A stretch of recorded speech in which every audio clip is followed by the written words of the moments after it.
Clear করেন please, ক্যামেরাম্যানের পেছনে জায়গা ক্লিয়ার করেন, এই জায়গায় ক্লিয়ার করো তো।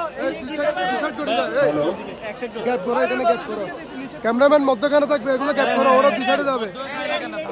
মধ্যখানে গ্যাপ করো ভাই, ফাঁক ফাঁক হয়ে দাঁড়ান না, গ্যাপ থাকবে, ওরা ওদিকে যাবে। ঠিক আছে, থ্যাংক ইউ। মশাল বললে জ্বালাবে, ঠিক আছে, কল দিয়ে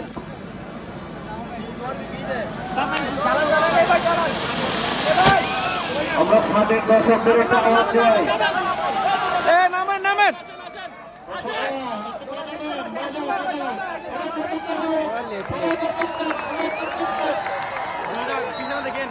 সবাই করে গেলের মাধ্যমে আমরা খেলোয়াড়দেরকে মাঠে বরণ করে নিচ্ছি। আজকে এই জব্বালু ফাইনাল খেলায় মুখোমুখি হচ্ছে হারুন সিটি একাদশ। আমি অতিথিবৃন্দকে মাঠে প্রবেশ করার জন্য অনুরোধ জানাই।